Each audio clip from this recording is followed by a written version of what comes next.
Hi, I'm Shelby Murtis from Hartford. Violence typically begets violence, so I'm skeptical of an invasion doing anything helpful. But aside from that, I don't know what the solution is, because this situation is really messed up, and whatever happens is going to be ugly. What pains me is that we find ourselves here every few years, right here, where some situation spun out of control that our country and our world did not pay attention to, and now something bad's going to happen. And we don't seem to have the conversation that will help us prevent these things from happening.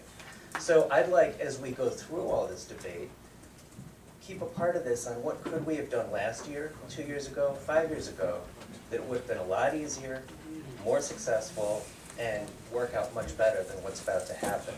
So what I'd like to see is a UN that works better, that the US supports more fully, with the resources it needs to be proactive and deal with instability earlier, to have the political mandate to actually come together and make decisions and be assertive.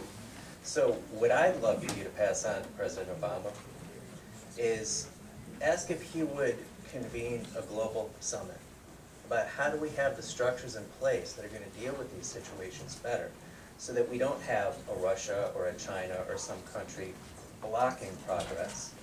And we can have mechanisms that work. I'd like to see him convene a global summit on this, and at the same time, invite citizen participation around the world. Well, I'm sure if the President and his administration were here tonight, and I'm sure if former Secretary of State Clinton were here, as well as Kerry, they would be saying that this is exactly what they've been trying to do, and working tirelessly to try to bring Russia along. To your point, and others, Russia is the key in all of this, because of their strong relationship, their support not only of Syria, but of Iran. And as I was saying before, other countries and world powers are more than happy to see the United States twist in the wind around this moral responsibility where the rest of the world seemingly can't act or lacks the courage, and everybody else walking on eggshells. And for the American people who sit by and are tuned into this, totally frustrated that it always seems to fall on our shoulders. And to the gentleman who spoke before, it is clear throughout history, no matter who the ruling or governing entity is, no one wears a completely white hat in any of these circumstances. Notwithstanding, I'll take our record in terms of what we've done and where we've erred, and we've made plenty of mistakes on both sides of the aisles and through all different kinds of administrations.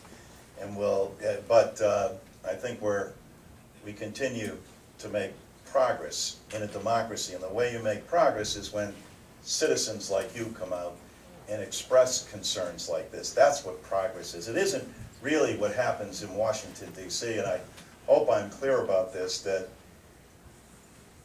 the case the President has to make isn't to the United States Congress, it's to the American people.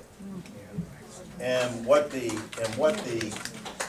response is going to be has to be one that hopefully is one that is a measured, thoughtful, and hopefully, from my perspective, collaborative and a global response based on a global process, That's what I mean by collaborative. Not just about U.S. But it's got to be about region also. You can't have the whole world, but not the Arab League involved at all. And so I think that it's incremental, and it maybe will take more time.